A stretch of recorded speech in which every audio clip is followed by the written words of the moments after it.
Sa umaga pa lang, ramdam na ang bigat ng araw para kay Enzo. Habang unti-unting nagigising ang palengke, habang ang ibang tao ay abala sa pagpagbukas ng tindahan, pagtatawanan at pag-aayos ng paninda, siya naman ay tahimik lamang sa isang sulok. Nakaupo sa malamig at maruming semento. Hawak ang lumang lata na pinaglalagyan niya ng mga baryang na ibibigay ng mga dumaraan. Manipis ang kanyang damit at halos hindi na makilala ang tunay na kulay nito. Natabunan na ng dumi at alikabok sa mga araw-araw na paggulong at pagtulog sa kalsada. Sa edad niyang 15 anyos, masyado nang mabigat ang mundo, pero hindi iyon halata sa maamo niyang muka. Tahimik, magalang at hindi palaban, para bang natuto na siyang tanggapin na walang ibang aasahan kundi ang sarili. Minsan, may dumaraang tindera ng gulay na nagbibigay ng tinapay sa kanya. Minsan, may tenderong nag-aabot ng ulam kapag sobrang awa ang nararamdaman, pero mas madalas na walang pumapansin. Sa lugar na iyon, maraming pulubi, pero kakaiba si Enzo, hindi nag-iingay, hindi namimilit, hindi nangingikil. Nakaupo lang siya, malalim ang tingin, para bang may hinahanap na hindi niya maipaliwanag. Sa pagitan ng kanyang payat na dibdib ay nakasabit ang isang lumang kwintas. May bilog na pendant na kupas na ang kinang. Kapag tinatanong siya ng mga vendor kung saan niya nauha iyon, madalas ay hindi siya sumasagot. Hindi naman dahil ayaw niya, kundi dahil hindi niya ring alam kung paano magsisimula. Ang tanging sigurado niya, mula pa pagkabata ay suot niya na ito. At tuwing nahahawakan niya ang pendant, may kakaibang lamig itong hatid na nagbibigay sa kanya ng pakiramdam na may isang taong naghihintay o naghahanap sa kanya. Pero hindi niya alam kung sino. Isang tanghali, habang tirik ang araw at halos tinutusta ang semento, lumapit sa kanya si Aling Bebang, ang tindera ng daing na may pusilak na puso. May dala siyang isang supot ng kanin na may kaunting adobo. "Anak," sabi niya, "hindi ka na namang kumain kanina. Kainin mo to bago ka himatayin dyan." Umiling si Enzo ng marahan. Hindi dahil ayaw niya, kundi dahil nahihiya siya. Alam niyang kahit si Aling Bebang ay hirap din sa buhay, pero pilit siyang inabutan nito hanggang sa wala na siyang nagawa kundi tanggapin at magpasalamat. Habang kumakain, napalingon si Aling Bebang sa dalawang tanod na nakatingin kay Enzo. Nagbubulungan at may halata ring pangmaliit na tingin. Minsan sinasabi nilang istorbo ang mga pulubi sa lugar, pero kahit ganoon, pinoprotektahan nila ang sarili nilang kita kaya hindi nila ito masyadong pinapaalis. Para bang si Enzo ay isa na lamang piraso ng patunay ng kahirapan na hindi nila kayang tugunan. Nang matapos kumain si Enzo, nagpasya siyang umupo ulit at mamalimos. Pero maya-maya ay nilapitan siya ni Aling Bebang. "Anak, sumama ka nga sa akin. Nadala mo na ba yan sa DSWD? Baka matulungan ka nila?" Napayoko si Enzo, hindi sigurado. Maraming beses na siyang tinataboy ng mga office staff sa iba't ibang lugar noong mas bata pa siya. Lagi siyang sinasabihan na wala silang oras para sa mga palaboy. Pero nang makita niya ang pag-aalala sa mukha ni Aling Bebang, hindi na siya tumanggi. Maaga pa lang ay sinara nito ang isang gilid ng kanyang pwesto at hinawakan sa kamay si Enzo, para bang isang apo na kinakalinga. Pagdating nila sa DSWD office, halata agad ang pagkabahala ni Enzo. Mataas ang building pero lumang-luma ang pintura. Maraming taong naghihintay at ang ilan ay nag-aaway pa sa pila. Napahigpit ang kapit ni Enzo sa strap ng kanyang supot na may kaunting gamit, isang lumang damit, isang punit na kumot at ang isang maliit na notebook na hindi na niya mabuksan dahil halos kainin na ng panahon ang mga pahina. Pagpasok pa lang nila sa lobby, napansin niyang nakatingin sa kaniya ang ilang empleyado. Yung iba nagtatawanan, yung iba naman ay halatang nandidiri. Pero nanatili siyang tahimik, nakayuko at humahawak sa pendant na bigla na namang lumamig sa kanyang palad. Lumapit si Aling Bebang sa front desk. Miss, kailangan matulungan ng batang to.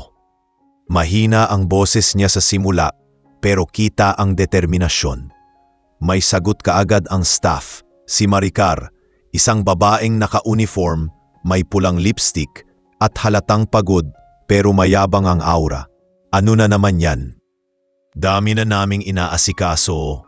Sabay tingin kay Enzo mula paa hanggang ulo, parang sinusukat kung karapat dapat ba itong humingi ng tulong. Palaboy lang yan, dagdag tungkulin lang sa amin. Yung tono niya ay hindi lang mababa kundi may halong galit at pangmamaliit. Nagtang-ang magpaliwanag si Aling Bebang pero hindi pa man siya tapos ay hinila na ni Maricar si Enzo sa braso. Dito ka nga sa tabi, huwag kang hahawak sa mesa. Madumi ka pa naman. Tinulak siya papunta sa gilid ng waiting area, halos matumba pa siya sa sobrang lakas. Hindi nakapagsalita si Enzo. Hindi rin siya lumaban. Nakasanayan na niya ang ganitong trato. Mula sa mga batang nambubuli sa kalsada hanggang sa mga tambay na nagtataboy sa kanya kapag gabi. Hanggang sa mga opisyal na parang hindi siya tao. Pero iba ang pakiramdam na yon, mas masakit, mas nakakahiya, mas malamig sa dibdib. Pinikit niya ang mata at hinawakan ng pendant. Sana lang maalala ko kung sino ako. Habang nakayuko siya, may isang aninong huminto sa tapat niya. Mabagal na tinapik siya sa balikat. Pag-angat niya ng mukha, nakita niya ang isang babaeng naka-eyeglasses. Mahinahon ang mukha at hindi nakatingin sa kanya na parang dumi. Napangiti ito ng marahan. Ako si Lila. Social worker ako dito. Huwag kang mag-alala, tutulungan kita. Napaupo si Enzo ng maayos at sa unang pagkakataon sa araw na yon, may bahagyang init na bumalik sa dibdib niya. Kahit hindi pa niya alam ang pangalan ng babaeng iyon o ang magiging papel nito sa kanyang buhay, naramdaman niya na hindi siya nag-iisa sa sandaling iyon at iyon ang unang hakbang ng pagbabagong hindi niya alam ay matagal nang hinihintay ng tadhana.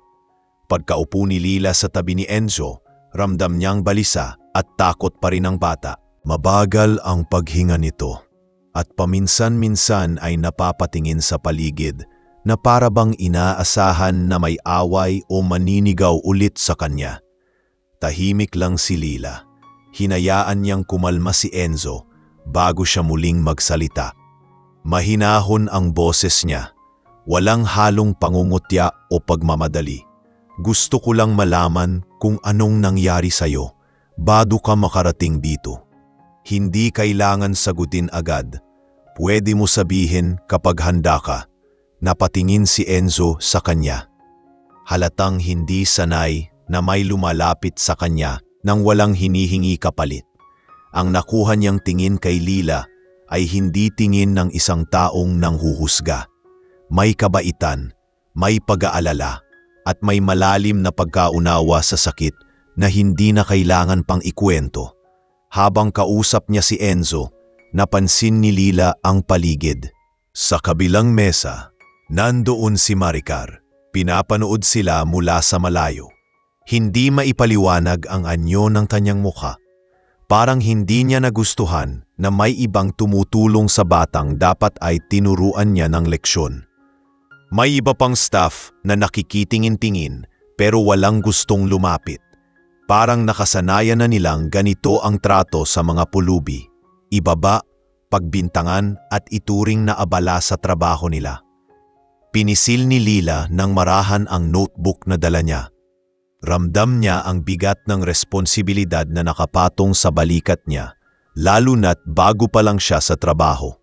Pero kahit bago, alam niya kung ano ang tama at mali. Naglabas siya ng maliit na tubig sa bag niya at iniabot kay Enzo. Uminom ka muna. Napatingin agad si Enzo. Nag-aalangan pa kasi hindi siya sanay na may nagbibigay sa kanya ng kahit ano sa loob ng opisina. Ako na bahala. Huwag kang matakot. Tinanggap niya ang tubig at uminom ng kaunti. Halatang tuyo ang lalamunan dahil sa gutom at kaba. Maya-maya pa nakita ni Lila ang ginagawa ni Maricar sa desk. Parang may tinitingnang papeles at sinasabing, "Desk, isa na namang walang kwentang kaso." Masyado tayong inaabala sa mga palaboy. Napairap si Lila nang hindi pinapansin, pero hindi niya pinalagpas ang narinig. Tahimik lang siya, pero sa loob niya, unti-unting nabubuo ang pagkadismaya sa kulturang umiikot sa opisina. Ngumiti siya kay Enzo at nagtanong, "May kilala ka bang kamag-anak? May lugar ka bang uuwian?" Umiling ang bata. "Wala. Parang wala po akong maalala." Hindi niya alam kung bakit. Pero bawat sagot na binibigay niya ay may kasamang panginginig ng boses. Para bang iyon ang unang beses na tinanong siya tungkol sa sarili niya nang hindi siya pinapagalitan. "Hindi ko po alam kung sino ako." Tahimik lang na pinakinggan iyon ni Lila. Kapag may batang nagsasalita ng ganon, hindi iyon basta problema lang ng gutom o kahirapan. Mas malalim, mas komplikado. Habang nagsisimula pa lang ang pag-uusap nila, may dumating na panibagong grupo ng tao. Isang ina kasama ang 2 anak na nagpaparehistro para sa ayuda. Napalingon si Maricar at umawang ang bibig, para bang nakita niyang nadagdagan ang rason para mairita. In fairness, hindi siya lumapit sa kanila. Mas interesado siyang titigan si Enzo at si Lila, lalo na nang makita niyang nag-uusap sila ng maayos. "Lila, bilisan mo nga dyan. Hindi pwedeng inuubos mo oras mo sa isang pulubi." Nakarating ito sa pandinig ni Enzo, kaya lalo siyang napayuko. Pero para kay Lila, hindi iyon dahilan para tumigil. "Sandali lang, Maricar. Ina-assess ko pa siya." Hindi niya iginiit ang sarili, pero hindi rin siya umatras. Nagulat si Maricar sa tono. Hindi pasigaw, hindi agresibo, pero sapat para itigil niya ang pagsingit ng walang kabuluhang salita. Tumalikod ito, pero hindi maitatangging halata ang inis. Binalik ni Lila ang atensyon niya kay Enzo. "Pwede ko bang makita ang kwintas mo?" Para bang nabigla ang bata. Minsan kasi, iyon ang huling bagay na itinatago niya, ang tanging alaala niya ng kanyang pagkatao. Pero dahil sa mahinahong tono ni Lila, unti-unti niyang inangat ang pendant at iniabot. Nang makita iyon ni Lila, may kakaibang kislap sa mata niya. May ukit na RA. Ang pagkukupas nito ay hindi sapat para mawala ang malinaw na letra. Tila may pamilyar na parte sa kanya, pero hindi niya pa matukoy kung saan niya nakita iyon. Hindi niya sinabi kay Enzo, pero may parte sa kanya na kinikilabutan. Hindi sa takot, kundi sa pakiramdam na parang may mas malaking kwento sa likod ng batang ito. Habang binabalik ni Lila ang kwintas kay Enzo, napansin niyang may pilat ang likod ng leeg nito. Maliit pero halatang matagal na. Mga ilang araw nang hindi naliligo pero kitang-kita pa rin ang marka. Isa pa itong senyales na maaaring dumaan sa matinding hirap ang bata.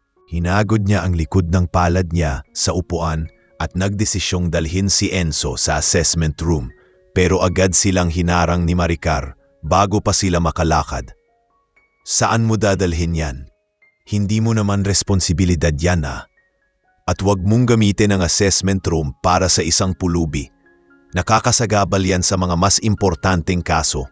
Mabilis lang ang sagot ni Lila, mahinahon pero matatag. "Maricar, tao siya.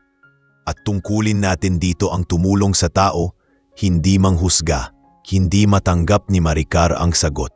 Tinaasan niya ng kilay si Lila at nagbitaw ng malamig na linya. "Tingnan natin kung hanggang saan katatagal sa ganyang paawa effect." Hindi na pinatulan ni Lila. Maingat niyang hinawakan ang balikat ni Enzo at inalalayan papunta sa isang tahimik na sulok, malayo sa maingay na crowd. Sumunod naman si Enzo, pero habang naglalakad ay napapalingon siya kay Maricar, halatang natatakot na baka may gawin pa. Pero tumingin lang si Lila sa kanya at nagsabing huwag kang mag-alala, nandito ako.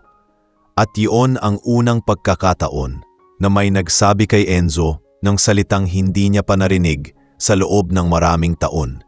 May kakampi siya.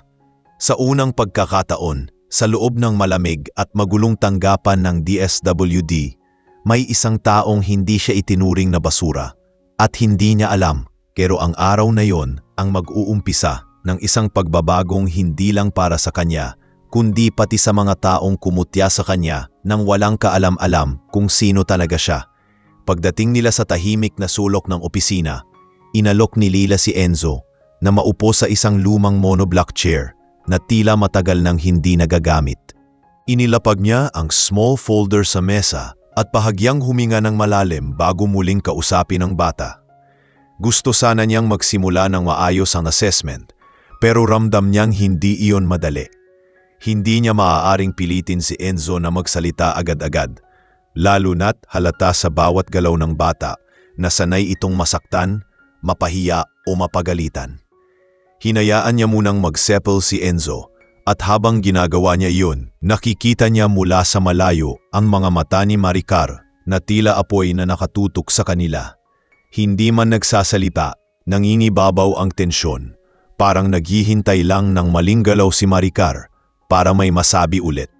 Tahimik si Enzo, yakap ang maruming supot ng kanyang mga gamit na para bang iyon lang ang natitirang bahagi ng kanyang pagkatao. Pinagmasdan siya ni Lila, hindi para husgahan, kundi para unawain. Tumingin siya sandali sa kwintas na suot ng bata. Napansin niyang nanginginig ng kaunti ang kamay nito habang hinahawakan ang pendant. Para bang iyon lamang ang nagbibigay sa kanya ng lakas. Kaya mahinahong nagtanong si Lila, hindi pilit, hindi mabigat, kundi parang kwentuhan lang. Enzo, pwede mo bang sabihin sa akin kung kailan ka huling may kasama? O kung may pangalan kang naaalala mula bata ka pa? Nagtagal bago kumilos ang bata. Dahan-dahan itong nag-angat ng tingin, saka muling ibinaba. Hindi ko po alam. Basta pagmulat ko po sa isang lugar, wala na akong kilala. Parang lahat po ng mukha na nakikita ko bago, naglalaho na lang. Hindi ko po alam kung bakit. Hindi ito iyak na malakas o dramatiko. Ito iyong tahimik na pag-iyak na galing sa taong sanay ng tiisin ang sakit. Nakita iyon ni Lila at naramdaman niyang may mas malalim pang sugat si Enzo kaysa sa nakikita ng mata. Hindi niya pa tinutuloy ang mas sensitibong tanong. Binigyan niya muna ng oras ang bata. Habang pinapakalma niya si Enzo, dumating si Maricar kasama ang dalawang staff. Pumasok sa mismong area kung saan sila nakaupo kahit alam niyang iyon ay may sign na for assessment only. Nang mayabang na tumayo si Maricar sa gilid, nakapamewang ito at walang alinlangan na nagsabi, Lila, hindi pwede na uubusin mo ang oras mo sa kanya ha? Ang dami nating trabaho. Tapos papayamanin mo pa ang drama ng batang yan? Halos mapasubsob sa hiya si Enzo at napayuko lalo. Para bang gusto niyang mawala sa lugar na iyon. Pero hindi umatras si Lila. Tumayo siya ng dahan-dahan, tahimik pero matayog ang tindig. Maricar please, hindi ito drama. Bata siya na kailangan ng tulong. At trabaho natin yan. May bahagyang sigawan ang ibang tao sa lobby kaya lalo pang lumakas ang boses ni Maricar. Sinadya upang mapahiya si Lila. Drama nga. Punong-puno ang DSWD tapos iisa lang ang inaasikaso mo. Pulubi lang yan. Mas marami pang kaso na mas legal at mas importante. Hindi mo pwedeng gawing espesyal ang isa lang. Ang sinabi niyang iyon ang tuluyang nagpasakit sa loob ni Enzo. Para bang pinutol muli ang kaunting dignidad na natitira sa kanya. Pero bago pa man siya tuluyang lamunin ng kahihiyan, biglang may tumunog na mahinang notification mula sa phone ni Lila. Ang video recording na sinimulan niya kanina nang makita niyang inuusig ng staff si Enzo. Dala ng instinct bilang social worker, muli niya iyong inion at sinimulang i-record ang nangyayari. Hindi niya kailangan sabihin kay Maricar. Lila simply turned her body slightly, enough para hindi halata, pero sapat para makuha ang malinaw na audio at video ng sinasabi at ginagawa ni Maricar. Napansin iyon ng isa pang staff na kasunod ni Maricar, pero imbes makialam, tila nag-alangan itong magsalita. Marahil ay takot din na mapagalitan ito at marahil ay alam niyang may mali talaga. pero wala siyang lakas ng loob na tumutol. Kaya tahimik siya, umiwas ng tingin, pero hindi gumalaw. Muling tumingin si Lila kay Enzo. Gusto niya sanang ilayo ang bata sa eskandalong pinapalaki ni Maricar. Pero alam niyang kung aalis siya doon, lalo lang magmumukhang may tinatakbuhan. Kaya huminga siya ng malalim at imbes na sumagot ng pabalang kay Maricar, mahinahong sinabi, "Maricar, kapag may batang nangangailangan ng assessment, hindi natin pwedeng itapon basta. At higit sa lahat, hindi natin pwedeng maliitin ang sinuman, lalo na kung vulnerable sila. Wala ka bang anak? Wala ka bang pamangkin? Paano kung sila ang narito sa kalagayan niya?" Nagbago ang mukha ni Maricar, hindi dahil naintindihan niya ang punto, kundi dahil alam niyang may mga tao sa waiting area na nakikinig. Nainis siya at sa halip na umamin, lalo siyang nagmatigas. "Huwag mo akong tinuturuan dito, Lila. Mas matagal ako dito kaysa sayo at hindi ako magpapatalo sa isang baguhan." Pero may biglang nangyari na hindi inaasahan ni Maricar. Ang ilang tao sa pila ay natigilan at napatingin sa kanila. Lalo na nang marinig ang tono ng pangmamaliit niya. Isang matandang babae ang lumapit, bahagyang nakatanghod. "Iha, hindi ba dapat tinutulungan niyo ang mga bata dito? Parang hindi naman pulubi ang kaaway niyo." Hindi sinagot ni Maricar iyon, pero halatang natamaan siya. Nanatiling nakatayo si Lila, ngunit mabilis niyang binalik ang atensyon kay Enzo. "Pasensya ka na ha. Hindi lahat dito ganun. Hindi lahat ay masama." Sinubukan niyang ngumiti ng marahan upang pakalmahin ang bata. At kahit papaano nagawa niyang maibsan ang tensyon na bumabalot dito. Dahan-dahang tumango si Enzo, pero halata na napagod siya sa buong pangyayari. Hindi niya alam, ngunit mula sa mga mata ni Lila ay may nabubuong determinasyon. Isang pangakong hindi niya sasayangin ang araw na ito. Hindi niya hahayaang ipagpatuloy ang pangaaping matagal nang naranasan ng batang ito.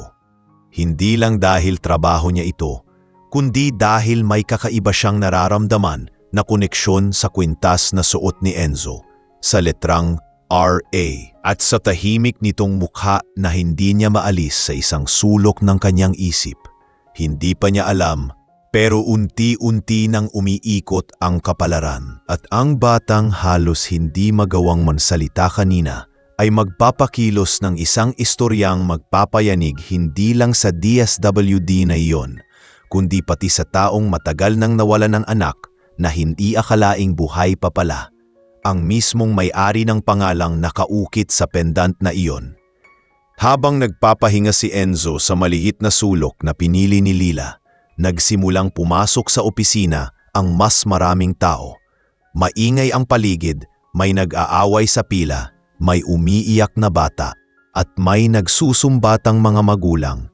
Pero sa kabila ng ingay na iyon, ang pinakamatinding ingay ay nagmumula sa sariling sikmura ni Enzo.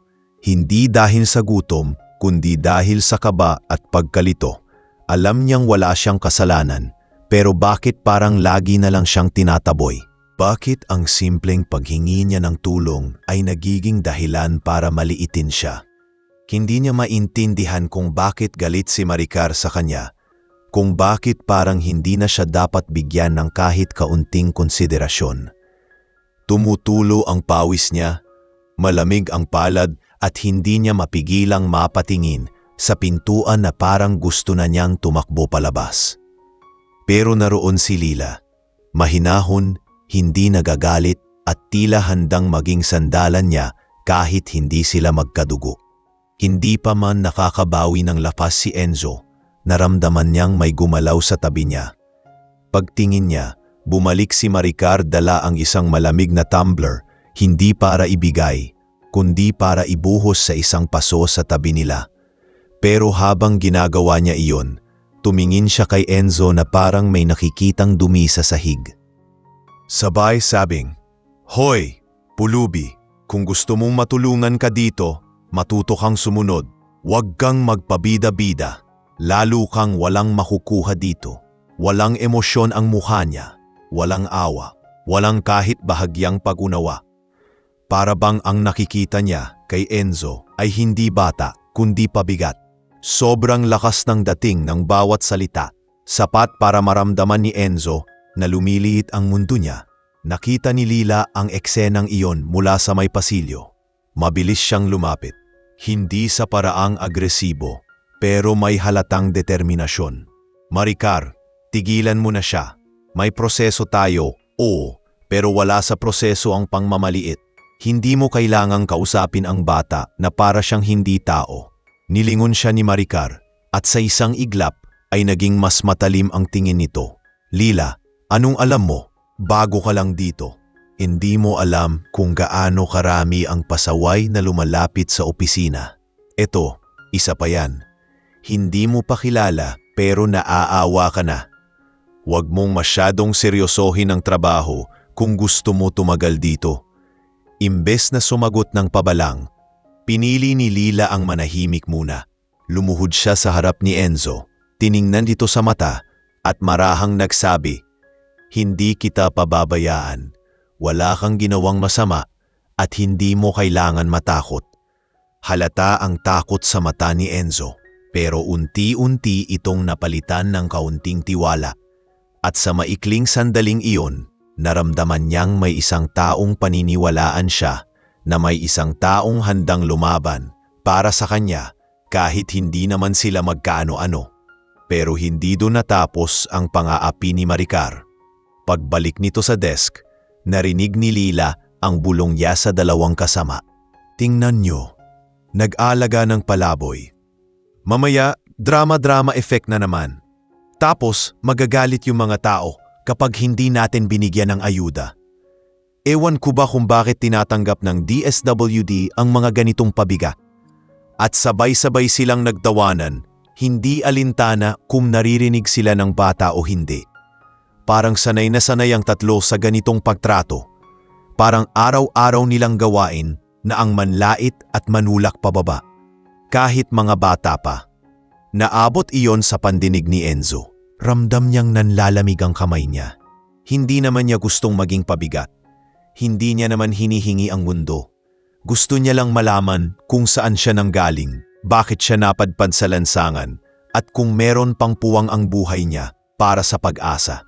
Ngunit sa bawat salita ni Maricar, parang lalo siyang naniniwalang wala siyang halaga sa mundong ginagalawan niya. Kaya nang tanungin ni Lila kung handa na siya para simulan ang assessment, nag-atubili siya. Parang may pader na kumukulong sa dibdib niya. Pero nang maramdaman niya ang marahang pagpatong ng kamay ni Lila sa balikat niya, unti-unting nawala ang bigat. "Sige po," mahina niyang sagot.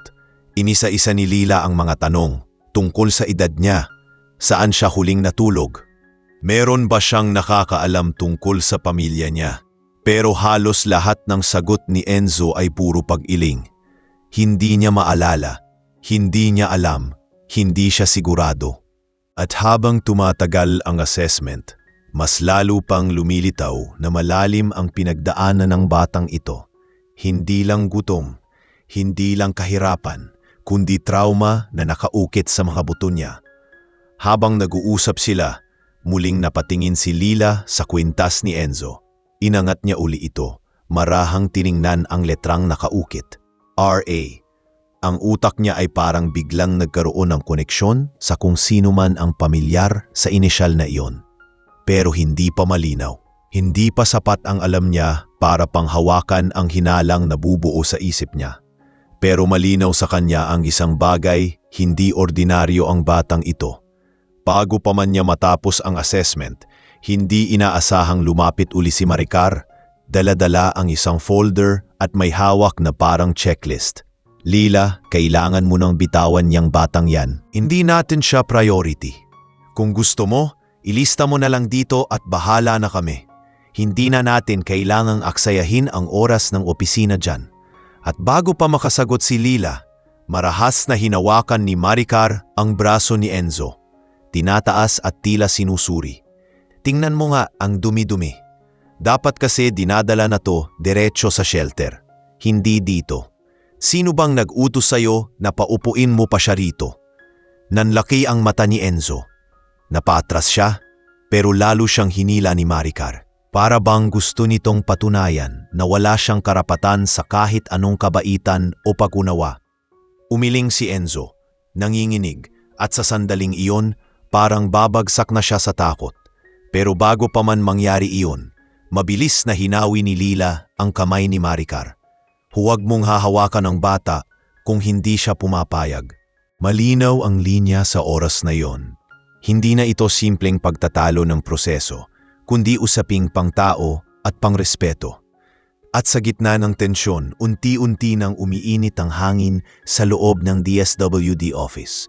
Mula sa isang batang pulubi na walang nakakaalam na may dalang malaking piraso ng nakaraan, ngayon ay unti-unti nang lumalabas ang katotohanang magpapayanig sa buong opisina. At maging sa isang taong matagal nang naghahanap ng nawawalang bahagi ng kanyang buhay. Ang araw na iyon ay hindi na ordinaryong araw para kay Enzo. Unti-unti nang gumagalaw ang tadhana, dala ang mga taong magsisilbing proteksyon niya laban sa mga mapanghusga, at dala rin ang unti-unting paglitaw ng katotohanang magpapabago ng lahat. Nang tuluyang mahiwalay ni Lila ang kamay ni Maricar mula sa braso ni Enzo, pansamantalang tumigil ang paligid. Para bang lahat ng nasa opisina ay napatingin sa kanila. May ilan na nagkunwaring abala, pero hindi maitatangging naririnig nila ang taas-babang boses ni Maricar at ang mahinahong paninindigan ni Lila. Si Enzo naman ay tahimik na nakaupo, nanginginig, hawak-hawak ang lumang pendant na parang iyon na lamang ang natitirang bahagi ng pag-asa niya. Sa kabila ng takot, may kung anong pakiramdam sa dibdib niya na hindi niya maipaliwanag. Hindi niya alam kung bakit ganun ang epekto ng presensya ni Lila sa kanya. Parang pagkatapos ng napakaraming taon ng paghahanap, sa wakas ay may isang taong hindi natatakot na lumaban para sa kanya. Pero hindi natapos ang tensyon doon. Tumalikod si Maricar, halatang nangingit-ngit, at tinawag ang dalawang ibang staff. Halika nga kayo rito. Tingnan niyo ang ginagawa ni Lila. Akala mo kung sinong mas magaling. Nang lumapit ang dalawang staff, parehong may halong pagsang-ayon at takot. Ngunit walang isa man sa kanila ang umangal sa ginagawa ni Maricar. Sa halip, sumama sila sa pagsulyap-sulyap kay Enzo. Sapat para pati sa malayo ay maramdaman niyang pinagtatawanan siya. Nang makita iyon ni Lila, dahan-dahan siyang tumayo mula sa tabi ni Enzo. Hindi siya nagsalita ng pataras. Hindi siya nagtaas ng boses. Pero ang pananalita niya ay may bigat, may dignidad at may dalang kumpiyansang imposibleng balewalain. Maricar, sapat na. Hindi ko alam kung anong pinagdadaanan mo, pero hindi mo pwedeng ibuhos sa mga batang gaya niya. Kung hindi ka handang tumulong, huwag mong pigilan ang taong handang magtrabaho ng tama. At kung problema mo ang oras ko, pwede mong i-report. Hindi ako matatakot. Hindi sanay si Maricar na kinokontra. Lalong hindi sanay na pinagtatanggol ang isang pulubi laban sa kanya. Kaya imbes na kumalma, lalo siyang nagalit. Sige, pupunta ako sa supervisor. Ikaw mismo ang ipapaban sa lahat ng assessment cases dito. Tingnan natin kung makakapagtrabaho ka pa. Sigurado akong ako ang paniniwalaan nila. Ha, pulubi ang pinaglalaban mo. Hindi ka siseryosohin ng kahit sino. Sa pagkakataong iyon, napayuko si Enzo. Hindi niya maintindihan kung bakit siya ang nagiging dahilan ng pag-aaway nila. Hindi niya ginusto na makasama ang sinuman. Hindi niya ginusto na maging problema. Pero bago pa siya muling lamunin ng pakiramdam na wala siyang halaga, naramdaman niya ang kamay ni Lila sa balikat niya. Banayad lang, pero sapat para tumigil ang pangangatog niya. Hindi ikaw ang problema. Huwag mong isipin na kasalanan mo to. Hindi niya kailangan i-justify iyon. Ramdam ni Enzo na totoo. Pagbalik ni Maricar sa desk, nagbubulong-bulungan ang mga tao. May ilan pang nagtataka kung bakit ganun na lang ang galit niya sa bata. May ilang na nahimik, pero may iilang nagpakita ng awa sa mga tingin nila kay Enzo. kahit hindi sila lumalapit. Iyon ang unang pagkakataon na may nakitang kahit konting pag-unawa ang bata mula sa ibang tao. Habang nakatayo si Lila sa tabi ni Enzo, napansin niya ang isang lalaking nakatalikod sa hallway ng opisina. May suot itong simpleng checkered polo, may hawak na dokumento at tila nagmamadali. Pero nang lumingon ito ng kaunti, napatingin siya sa pendant ni Enzo. Tumigil siya sandali, parang natigilan. Hindi iyon napansin ng kahit sino, maliban kay Lila. Pero masyado pang maaga para intindihin niya iyon.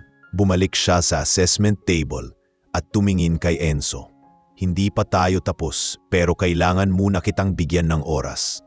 Kumain ka muna ulit. Magpahinga ka. Pwede? Tumango si Enzo. Halatang pagod, pero nagpapasalamat. Itinayo siya ni Lila at dinala sa pantry area.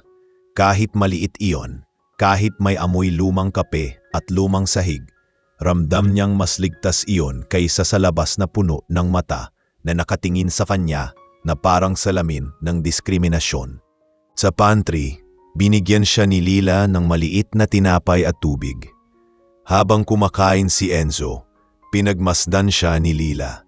Maputla, sobrang payat, may mga galos sa braso at may pilat sa batok na hindi niya maipaliwanag.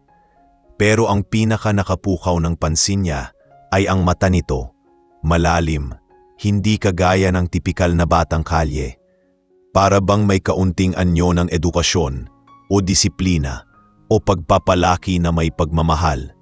Bago pa man siya mapunta sa lansangan, parang ang batang ito ay hindi ipinanganak sa kalye, kundi ibinagsak dito. Habang nabiisip siya, bigla niyang narinig ang isang sigaw mula sa waiting area. Naroon ulit si Maricar, kausap ang supervisor na si Mang Noel. Nakangisi ito habang nagsusumbong at kahit malayo, rinig ni Lila ang boses niya. Siya ang may problema, hindi ako. Pinapabagal niya ang trabaho. Pinalalaki lang niya ang kaso ng isang walang kwenta. Kahit hindi pa natatapos kumain si Enzo, nagmamadaling bumalik si Lila sa waiting area. Hindi siya nagraratrat ng salita, pero diretso ang mga mata niya sa supervisor. Sir, ako na po ang magpapaliwanag. Ako pong humahawak sa bata at hindi ako lumalabag sa proseso. Sinusubukan ko lang pong bigyan siya ng tamang pag-assess gaya ng trabaho ko. Pero imbes na pagsabihan si Lila, tumingin si Mang Noel kay Maricar. Nakaangat ang isang kilay, halatang nagdududa. Maricar, ano ba talaga ang problema mo? Ilang beses ka nang nirereklamo ng mga pumupunta dito. Sobra ka kung magsalita sa mga tao. At itong batang ito, bakit mo hinahawakan ng parang kriminal? Natigil si Maricar. Hindi niya inexpect yun. Napatingin siya kay Lila. Hindi makapaniwalang hindi siya kakampihan ng supervisor niya. Pero bago pa makapagsalita si Maricar para magpaliwanag, pumasok ang lalaking nakita kanina ni Lila sa hallway. May hawak itong folder, pero ang mga mata niya ay diretsyong nakatingin kay Enzo na nasa pantry. At sa unang pagkakataon mula nang dumating siya, nagsalita ito. Boss, pasensya na. Pero, sino yung batang yon? Napatigin si Lila. Tumibok ng malakas ang dibdib niya. Hindi niya pa alam, pero ang tanong na iyon, simple man, ay magbubukas ng pinto ng katotohanang magpapabago sa takbo ng buong kwento. At unti-unting gumagalaw ang tadhana, papunta sa revelasyong hindi basta-basta maaabot ng isip ni Enzo.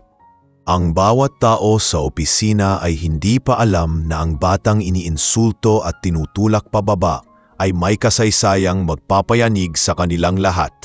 At ito ang araw na magsisimulang mabuo ang piraso ng nakaraang matagal nang nawala. Nang marinig ni Lila ang tanong ng lalaking bagong dating, hindi niya agad iyon sinagot. Tumalikod siya sandali at tiningnan si Enzo na kumakain pa ng tinapay sa pantry. Tahimik lang ang bata, pero halatang ramdam niya ang bigat ng bawat pangyayari. Ang lalaking nagtanong ay seryoso ang tingin, hindi kagaya ng ibang empleyado na nakikita lang si Enzo bilang pabigat. May kung anong interes sa mata nito, hindi panghuhusga, kundi parang pagtataka, parang may nakita siyang bagay na matagal na niyang hinahanap. Naglakad ng dahan-dahan si Lila pabalik sa grupo, habang si Maricar naman ay napahinto, nananahimik dahil alam niyang hindi siya ang mahalagang usapan sa sandaling iyon. Sir Noel, siya nga po yung batang ina-assess ko ngayon. Mahinahong sagot ni Lila sa lalaking nagtanong. Hindi ko pa po alam ang kompletong background niya, pero mukhang matagal na siyang nasa kalye. Napatango ang supervisor, pero hindi doon nakatuon ang atensyon ng bagong dating na lalaki. Sa halip, inawid nito ng tingin ang buong opisina, at nang masigurong wala siyang sagabal, nagtanong ulit ito. May suot ba siyang kwintas, yung may bilog na pendant? Agad na napatingin si Lila, hindi niya inaasahan na may makakapansing ganon. Parang may tumusok sa dibdib niya at napalalim ang paghinga niya. Opo sir, meron siyang kwintas. Matagal na raw sa kanya iyon. Bakit po? Sa saglit na iyon, nakita ni Lila na biglang nag-iba ang ekspresyon ng lalaki. Parang bumigat ang balikat nito, at ang kanina'y matapang na tindig ay naging halatang kinakabahan. Hindi man niya sabihin, ramdam ni Lila sa kilos nitong nanginginig ang daliri na may malaking salitang nabuhay sa utak nito. Sandali lang, pwedeng makita ko yung bata? Halos pabulong niyang tanong, ngunit tagos ang bigat. Kumango si Lila at inalalayan ang lalaki papunta sa pantry. Nakaupo doon si Enzo. Tahimik, nakayuko, pinipiga ang kwintas niya sa palad. Nang maramdaman niyang may taong papalapit, bahagya siyang napaatras at napahawak sa supot niya. Hindi siya sanay na lapitan ng mga hindi niya kilala, lalo na ng mga figure na mukhang may otoridad. Kaya bago pa man magsalita ang lalaki, mabilis na inilipat ni Lila ang sarili niya sa pagitan nila, handang protektahan si Enzo sakaling matakot ito o mapahiya. Ako si Marco, kaso handler Dipo. Pero hindi iyon ang mahalaga ngayon. Pwede bang makita ko lang sandali yung kwintas mo? Mahinahon ang tono niya, parang kausap ang batang ayaw niyang takutin. Nag-aalangan si Enzo. Napatingin siya kay Lila na parang humihingi ng pahintulot. Tumango si Lila, sabay sabing, okay lang Enzo, wala silang gagawin sa'yo. Hawak mo pa rin yan. Dahan-dahang inangat ni Enzo ang pendant. Nang tumama iyon sa ilaw, nagningning ang kupas nitong pilak at lumitaw ang ukit na RA. Sa mismong sandaling iyon, parang natigilan ang buong katawan ni Marco. Tumuwid ang likod niya at hindi na niya napigilang magtanong. Kanino galing yan? Sino nagbigay sa'yo? Hindi ko po alam. Pagmulat ko po dati, suot ko na po ito. Parang akin daw po talaga ito. Sagot iyon ni Enzo. Mahina pero malinaw. Hindi alam ni Enzo pero ang sagot niyan iyon ay tumama diretso sa loob ni Marco. Umatras si Marco ng isang hakbang, parang hindi makapaniwala. Sa sobrang pagkagulat niya, napahawak siya sa sentido niya. Parang hindi sapat ang hangin sa loob ng opisina. Parang may malaking piraso ng puzzle na biglang tumama sa utak niya. Tumingin siya kay Lila. Lila? Nakita mo na ba yan dati? Yung pendant na yan? Tumango si Lila. Oo sir, pero hindi ko alam kung saan ko nakita. Naglafad si Marco papunta sa opisina. Hindi mapavali. Sa hallway, nakita siya ng ilang empleyado at tinawag, pero hindi niya pinansin. Pagbalik niya, may hawak na siyang lumang kopya ng missing child case mula 14 na taon na ang nakalipas. Luma, madilaw, halos punit na sa gilid. Nakasulat sa ibabaw, Missing Infant Lorenzo Alcaraz. Marahang binuksan ni Marco ang folder sa harap ni Lila at itinuro ang sa pahina. Isang larawan ng sanggol. Suot ang kaparehong pendant na nakikita nila kay Enzo ngayon. Hindi makagalaw si Lila. Hindi makapagsalita. Ang tinitignan nilang batang marumi, payat, takot at halos walang maalaala ay may nakasabit na bagay na lamang ang pwedeng magpatunay kung sino siya talaga. Nakita ni Lila ang mga mata ni Marco na punong-puno ng takot at pag-asa. Lila, hindi ako sigurado. Hindi tayo pwedeng tumalon agad sa konklusyon. Pero yung kwintas na suot ng batang ito, unique yan. Isa lang ang magkakaganitong disenyo. At sa 14 na taong ko sa serbisyo, hindi ko pa nakita ulit yan maliban sa isang tao. Biglang lumamig ang paligid. Hindi man sinabi ni Marco ang pangalan, alam ni Lila kung sino ang tinutukoy niya, ang RA sa pendant. Ang sinasabing tanging natitirang simbol nung batang nawawala, ang mentor niyang abogado, si Attorney Roberto Alcaraz, ang kilalang human rights lawyer na matagal nang naghahanap ng nawawala niyang kanak. Hindi pa alam ni Enzo ang bigat ng mga pangyayaring iyon. Kasalukuyan lang siyang nakaupo. Tinitingnan ang 2 taong parang hindi makahinga. Naramdaman niya ang paghigpit ng tindig ni Lila, pero hindi niya maintindihan bakit. Ako po ba may mali?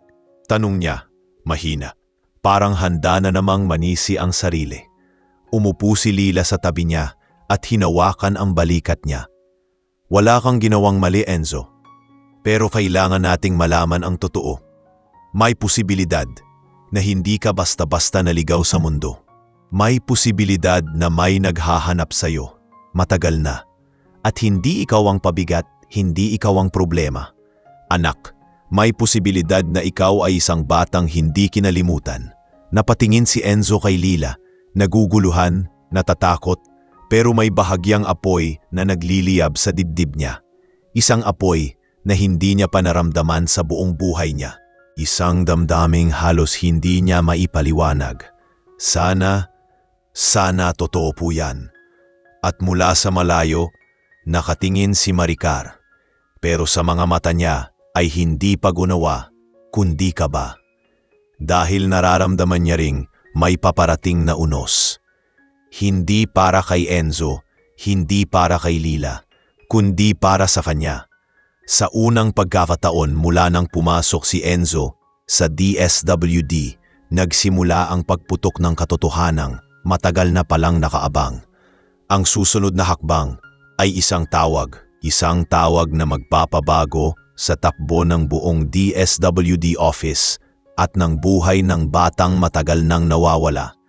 Hindi agad nakagalaw si Lila matapos makita ang lumang kaso ng nawawalang bata. Para siyang binuhusan ng malamig na tubig. Hindi yon basta dokumento. Napagdanto niyang hawak na niyang isang piraso ng kasaysayang matagal nang tinatakasan ng mga taong sangkot dito. Hindi niya lubusang maintindihan, pero ramdam niya ang bigat ng koneksyon ni na Enzo at ng batang nawawala noon. Si Enzo naman ay nakaupo pa rin, nanlalaki ang mata sa pagkalito. Hindi niya alam kung bakit ganito ang reaksyon ng mga tao sa paligid niya. Hindi niya alam kung bakit parang biglang naging napakahalaga ng pendant na suot niya.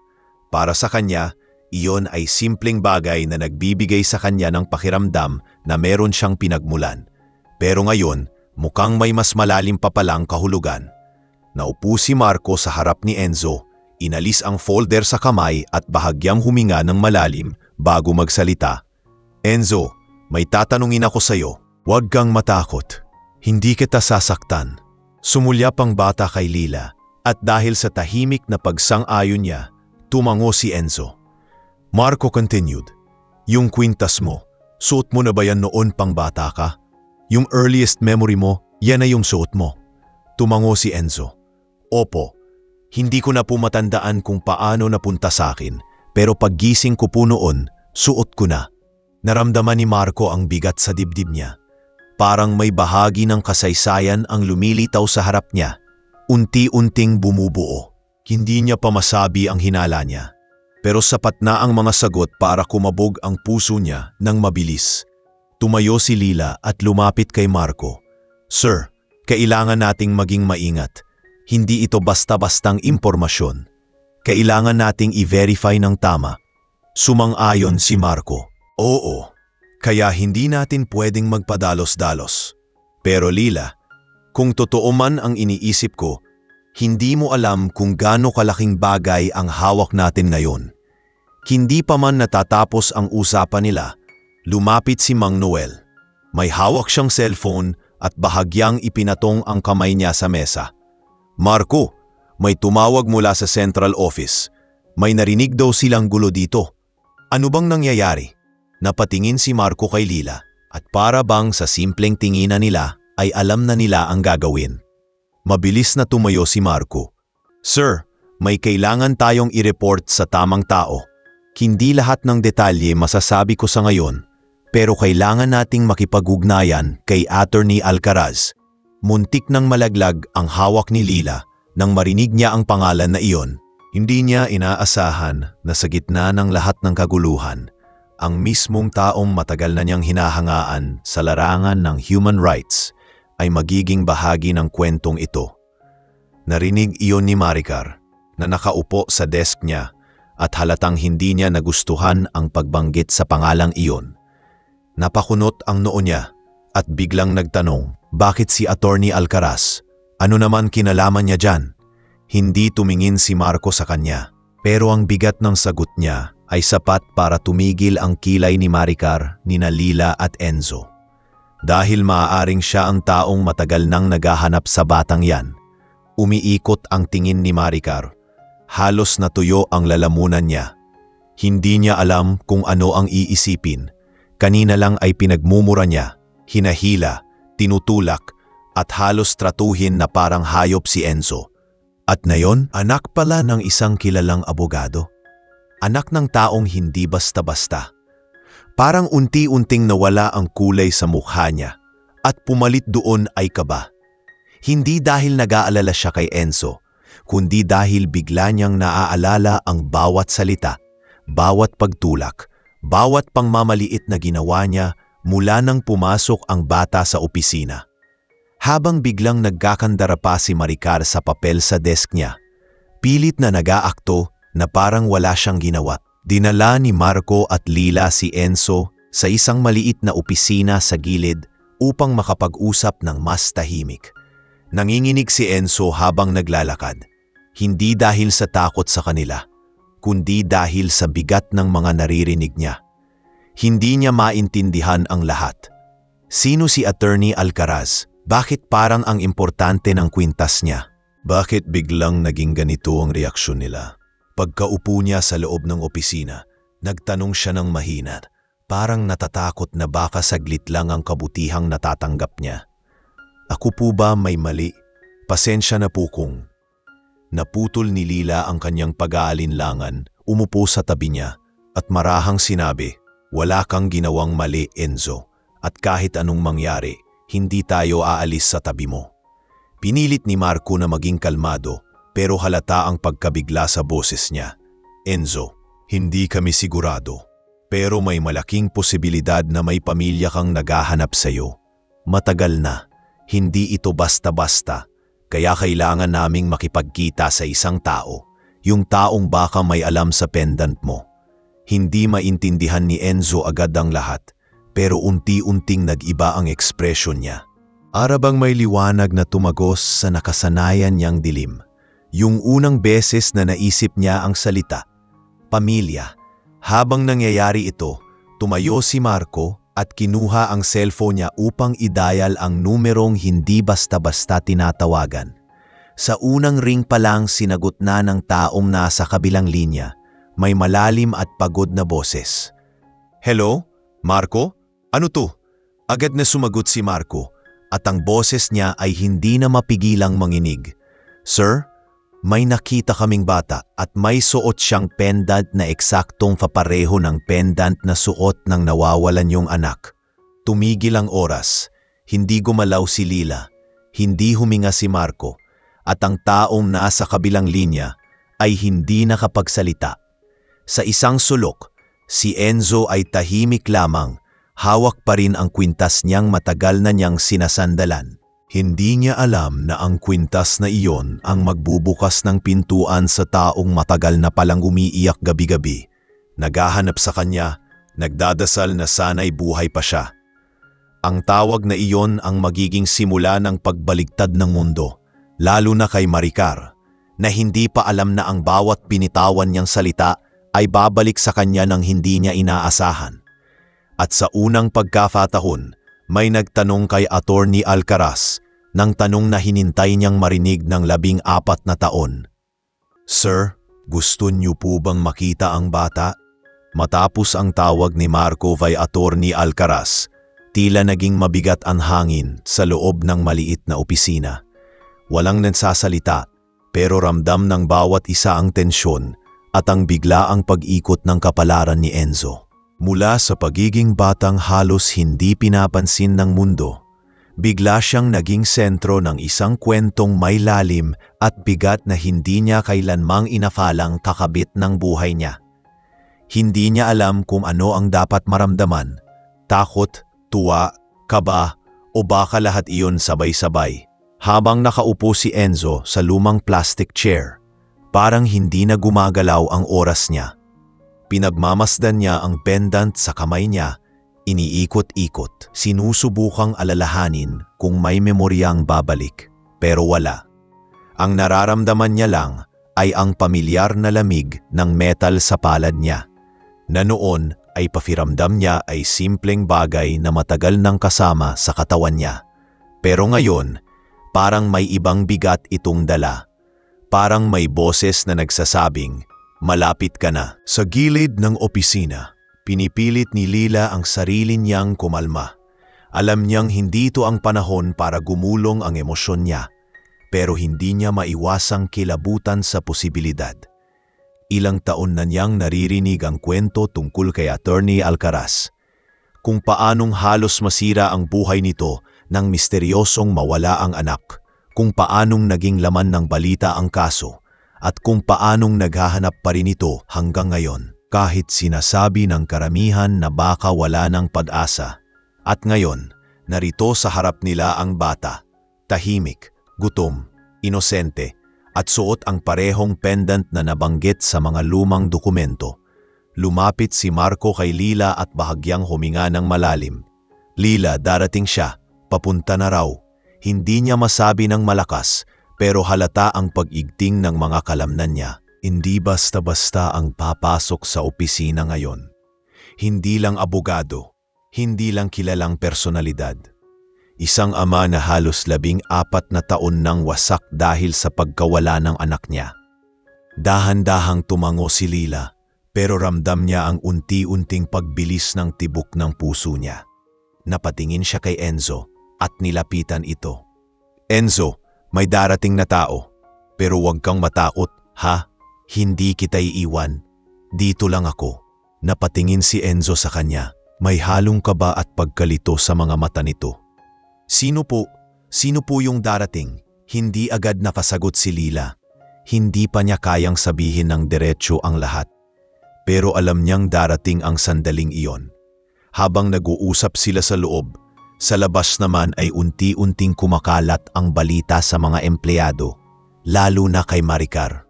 Habang nakaupo siya sa desk niya, pilit niyang inaayos ang mga papel, pero halata sa galaw ng mga kamay niya ang pagkataranta. Hindi na siya makapag-concentrate. Paulit-ulit niyang iniisip ang bawat pangaaping ginawa niya kay Enzo. Bawat salita na itinulak niya pababa, bawat paghila, bawat insulto. Lahat iyon ay parang umiikot sa ulo niya, sinasakal siya. Pinaparamdam na may paparating na hindi niya kayang takasan. Habang naglalakad si Lila pabalik sa labas, nakita niya kung paano nakaupo si Maricar. Nakayuko, hawak ang sariling braso, parang tuliro. Hindi nakaligtas sa mata ni Lila ang takot sa mukha nito. Sandali silang nagkatitigan, pero walang sinabi si Lila. Hindi dahil sa wala siyang gustong sabihin, kundi dahil alam niyang hindi ito ang oras para makipagbangayan. Ang mahalaga ay si Enzo, ang kapakanan niya at ang katotohanang unti-unti nang lumilitaw. Ilang minuto ang lumipas, hanggang sa biglang nagsimulang mag-ingay ang hallway. May humintong sasakyan sa labas. Hindi ordinaryong sasakyan. Hindi iyon yung basta SUV. Kita agad ni Lila mula sa bintana ang mga taong nag-aayos ng daan, nagpapaluwag ng espasyo. Hindi niya kinakailangan ng kumpirmasyon. Dumating na ang taong hinihintay. Maya-maya pa, bumukas ang pintuan ng DSWD office. Pumasok ang isang lalaking nasa edad 45 hanggang 50. Malinis ang suot pero halatang pagod ang mga mata.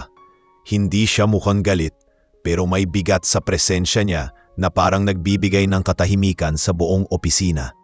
Para bang lahat ng tao ay napilitang huminto sa ginagawa nila. Si Maricar ay halos manigas sa kinauupuan niya. Si Attorney Roberto Alcaraz ay tumingin sa paligid sandali bago lumapit kay Marco at Lila. Saan siya? Mahina ang boses niya pero puno ng panginginig. Hindi dahil sa takot, kundi dahil sa pag-asang takot niyang bitawan. Narito po sir, sagot ni Marco. Sumunod agad si Attorney Alcaraz, mabigat ang bawat hakbang. Pagpasok niya sa maliit na opisina, mabilis na napako ang tingin niya kay Enzo. Si Enzo Nam ay napatingin sa estrangherong pumasok. Hindi niya kilala ang tao. Pero may kakaiba siyang naramdaman. Parang may tumama sa dibdib niya. Parang nakakita siya ng isang mukha na hindi naman niya maalala. Pero hindi niya rin maikakailang may koneksyon sa kanya. Humawak sa mesa si Attorney Alcaraz. Parang nahilo ng konti nang makita ang pendant. Yung pendant na kapareho ng nasa mga lumang larawan na iniingatan niya sa loob ng isang kahong ayaw niyang buksan ng madalas dahil sa sakit na dala nito. Lumapit siya, pigil ang paghinga, hindi nagsasalita. At sa isang iglap, hindi niya napigilang lumuhod sa harap ni Enzo. Parang automatikong kumilos ang katawan niya. Para bang hinila siya ng emosyon na pinagtagpi-tagpi ng paghahanap, pagdadasal, pag-iyak at pagdurusang taglay niya sa loob ng maraming taon. Napasandal si Enzo sa upuan. Nagulat, hindi alam kung ano ang dapat gawin. Pero imbes na hawakan siya, imbes na pilitin siyang magsalita, dahan-dahang nagsalita ang abogado. Anak, ikaw ba talaga to? Ikaw ba si Lorenzo ko? Nanginig ang buong katawan ni Enzo. Hindi niya alam ang isasagot. Hindi niya alam ang dapat maramdaman. Pero sa unang pagkakataong sa buong buhay niya, may tumawag sa kanya ng anak. At ang salitang iyon ay tumagos sa puso niya na parang matagal na niyang hinihintay kahit hindi niya alam. At sa likuran nila, si Maricar ay halos mawalan ng kulay sa muka. Hindi na siya makagalaw, hindi na makahinga, dahil alam niyang hindi pa nagsisimula ang bagyo, papunta pa lang. Lumuhod si Attorney Alcaraz sa harap ni Enzo, tila tumigil ang buong opisina. Wala nang naririnig ang bata kundi ang mabagal na panghinga ng lalaking nakatingala sa kanya. May mga matang puno ng pag-asang takot bitawan. Hindi alam ni Enzo kung bakit nanginginig ang dibdib niya o bakit parang may humahaplos sa puso niya kahit hindi niya kilala ang taong ito. Para siyang nasa pagitan ng dalawang mundo. Ang mundong sanay siyang itinapon at ang mundong biglang bumabalik sa kanya ngayon kahit hindi niya kilala. Dahan-dahang inunat ni Attorney Alcaraz ang kamay niya. Parang natatakot siyang baka matakot ang bata o baka lumayo ito. Hindi niya hinawakan si Enzo. Sa halip ay inilapit lang ang palad sa pendant na suot ng bata. Iyon ang pendant na matagal niyang hinahanap. Ang pendant na tanging naiwan ng kanyang asawa bago ito malagutan ng hininga dahil sa matinding pagkalungkot sa pagkawala ng kanilang anak. Lorenzo, pabulong niyang sambit para bang sa unang pagkakataon sa maraming taon, may boses siyang naglalakas loob na umawit muli ng pag-asa. Si Enzo naman ay napalunok. Hindi niya alam ang sasabihin. Hindi niya alam kung dapat ba siyang magsalita. Hindi niya alam kung bakit nangingilid ang luha niya. Pero sa huli, mahina niyang nasabi, "Ako po ba? Kilala niyo?" Hindi niya ito itinatanong bilang pagtanggi, kundi bilang paghingi ng direksyon. Hindi niya alam kung totoo ang lahat. Hindi niya alam kung totoo siya sa taong ito. Pero dama ng puso niyang may kakaiba sa lalaki. Para bang matagal na siyang hinahanap nito. Tumango si Attorney Alcaraz.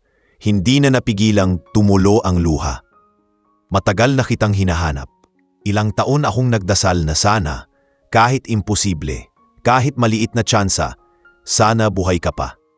Nang hina ang boses niya, at hindi iyon boses ng isang kilalang abogado na matapang sa korte. Boses iyon ng isang ama na halos mawasak ang kaluluwa sa pagkawala ng kaiisay niyang anak. Si Marco at Lila ay parehong hindi makapagsalita. Si Lila ay tahimik lang na nakatayo sa tabi. Pinisil ang sarili niyang kamay para hindi siya sumabog sa dami ng emosyon sa loob niya. Hindi niya inakalang magiging saksi siya sa tagpong ganito. Isang batang pinagtulungan at pinahiya kanina. Ngayon ay may taong lumuluhod sa harap niya, humihingi ng sagot, humihingi ng pagkakataong mabawi ang nawalang panahon. Sa labas, halos sumikip ang dibdib ni Maricar. Hindi niya alam kung ano ang gagawin. Sa dami ng naririnig at nakikitang reaksyon, ramdam niya ang paglapit ng kapahamakan. Nagsimula siyang maglakad-lakad sa likod ng desk, hindi mapakali. Hindi siya makalapit, hindi siya makausap, pero malinaw na malinaw sa tumatakbo sa isip niya ang katotohanan. Hindi na niya matatakasan ang ginawa niya. Hindi basta pulubi ang inalipusta niya. Anak pala ito ng isang taong may impluensya, may pangalan at higit sa lahat ay may dahilan para hanapin ang hustisya. Sa loob, nagpatuloy ang eksena na kahit ang mga empleyado sa malayo ay napatigil sa panonood.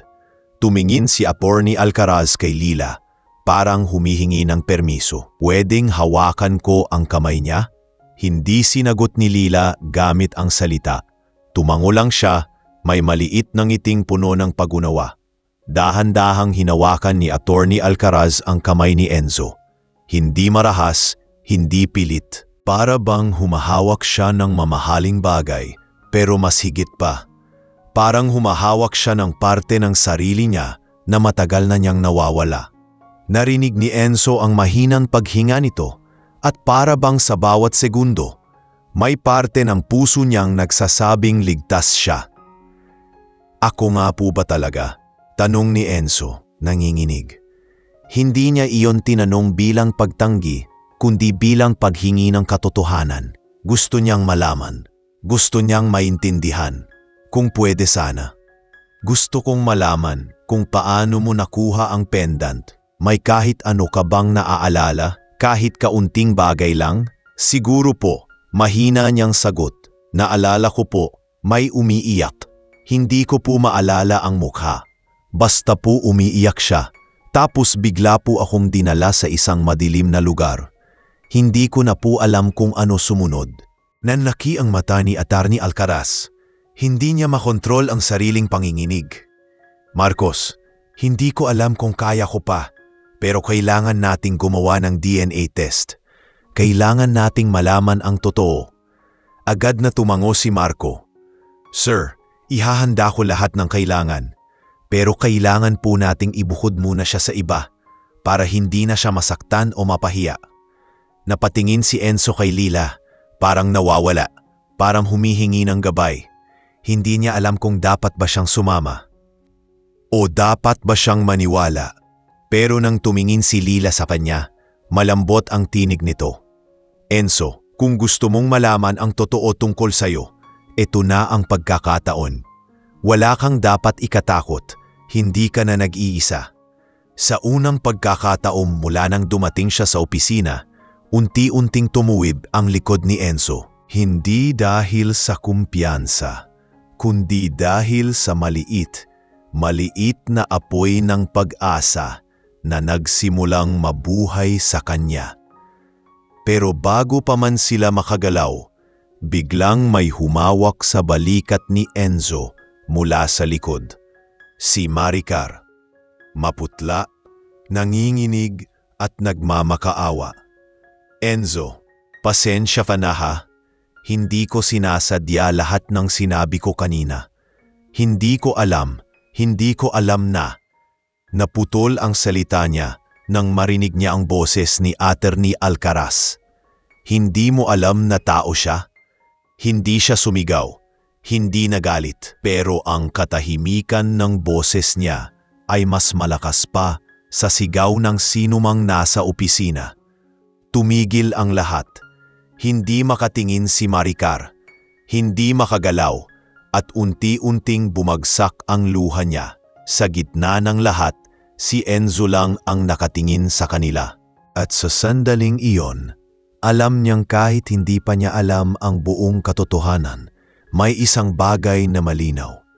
Ang paglalakbay niya mula sa pagiging isang pulubi sa lansangan, papunta sa paghanap sa sarili niyang pagkatao, ay nagsisimula pa lang. Ang susunod na yugto, hustisya, katotohanan, at ang muling pagtatayo ng isang pamilyang matagal nang wasak. Nang magising ang katahimikan, matapos harapin ni Attorney Alcaraz si Maricar, tila unti-unting bumalik ang hangin sa loob ng DSWD office. Ngunit iba na ang pakiramdam. Hindi na iyon simpleng opisina na dinaraanan ng mga taong naghahanap ng ayuda. Sa sandaling iyon, parang naging entablado ito ng isang napakalaking revelasyon. Isang revelasyong magpapalit ng buhay ng isang batang matagal nang walang pagkakakilanlan. Si Enzo, na kanina lamang ay isang batang marumi, gutom at takot, ngayon ay nasa gitna ng dalawang mundong nagbabanggaan. Ang mundong nagtulak sa kanya pababa at ang mundong biglang sumalubong sa kanya na parang matagal na siyang hinihintay. Hinawakan ni Attorney Alcaraz ang balikat ni Enzo. Hindi marahas kundi may halong pag-aalalang nagmula sa isang ama na halos mabaliw sa pagkawala ng anak. Enzo, anak, sasamahan mo sana ako sandali. Hindi kita pipilitin kung hindi ka handa, pero kailangan nating malaman ang totoo. Hindi agad nakaimik si Enzo. Tumingin siya kay Lila, parang humihingi ng sagot na hindi niya mahanap sa sarili. Nang tumango si Lila, may ngiti sa mata, dahan-dahang tumayo si Enzo at sumama kay Attorney Alcaraz.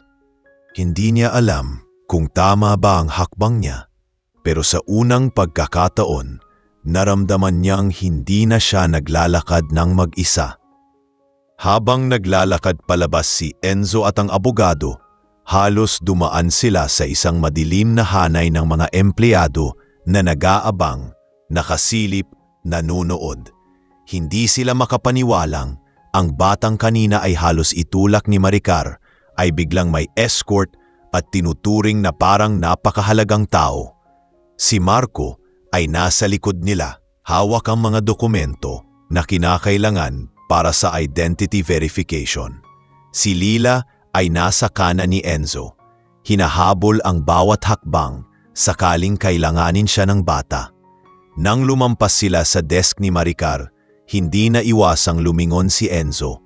Nakita niya ang babae, nakaupo, nanginginig at tila hindi makatingin sa kanila. Hindi na nakaramdam ng galit si Enzo dahil ang mas nangingibabaw na emosyon sa kanya ay takot sa lahat ng nagbabago. Hindi niya alam kung paano sasabayan ang bilis ng pangyayaring halos hindi niya masundan. Pero narinig niya ang mahinang bulong ni Laila, sapat para magbigay sa kanya ng lakas. Hindi kita pababayaan. Pagdating nila sa private meeting room, nagpasok si Marco ng isang maliit na sealed test kit. Hindi pa formal na DNA test ang gagawin, ngunit kailangan nilang kumuha ng preliminary sample para maipadala sa lab. Umupo si Enzo at bago magsimula, umupo si Ate Alcaraz sa harap niya. Hindi niya inalis ang tingin sa mukha ng bata, pero hindi rin niya ito tinitigan ng nakakatakot. Para siyang tao na ayaw ma-miss kahit isang segundo ng pagkakataong ito. Dahil baka magising siya at maglahong lahat. Enzo, pwede ko bang hawakan ang kamay mo? Tanong niya. Mahina ngunit puno ng panginginig. Dahan-dahang tumango ang bata at nang magkahawak sila ng kamay, isang bagay ang nangyari na hindi nila inaasahan. Pareho silang napaiyak. Hindi malakas, hindi dramatiko. Tahimik lang pero ramdam na ramdam. Ang luha ni Atin, Alcaraz ay luha ng isang amang halos bumigay sa pangungulila. Ang luha ni Enzo ay luha ng isang batang hindi sigurado kung nararapat ba siya sa ganoong klaseng pag-ibig. Sinimulan ni Marco ang proseso. Enzo, bubuksan ko lang to ha, hindi masakit, parang simpleng swab lang. Tumango ang bata. Nang matapos iyon, maingat na sinelyuhan ni Marco ang sample. Pero bago niya yon itabi, nakatanggap siya ng tawag mula sa lab. Sir, once maipadala niyo yung sample ngayon, ipupush namin as emergency case. Sa loob ng ilang oras, magkakaroon na kayo ng preliminary results. Napalunok si Attorney Alcaraz. Salamat. Maraming salamat. Habang nag-uusap sila, lumapit si Lila kay Enzo at umupo sa tabi niya. Okay ka lang? Mahina at puno ng pag-aalala ang tanong niya. Hindi agad sumagot si Enzo. Tumingin lang siya sa pendant niya, saka tumingin sa kanya. Ate Lila, kung totoong anak niya po ako, bakit wala po akong naaalala? Bakit po ako napunta sa kalye? Hindi ko po ba sila hinanap? Naramdaman ni Lila ang panginginig ng boses niya at pinigil ang sariling luha. Hindi kita masisisi kung wala kang maalala, Enzo. Kapag bata ka pa at may nangyaring masama, minsan pinipili ng utak na kalimutan para hindi ka masaktan. At hindi mo kasalanan kung bakit ka naunta sa lansangan. Hindi mo pinili iyon. Bago pa niya maituloy ang sasabihin, biglang tumayo si Marco at tinawag si Ator Alcaraz. Sir, may kailangan kayong malaman bago pa man lumabas ang result. Nahanap namin yung huling report tungkol sa kaso ni Lorenzo at may bahagi doon na hindi nabanggit sa media. Ang yaya daw na huling kasama ng bata bago ito mawala, natagpuang walang buhay matapos ang ilang linggo. Pero sa ulat, may isang detalye.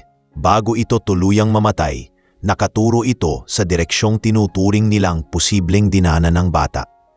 At ang direksyong iyon ay papunta sa isang squatters area malapit sa lumang terminal.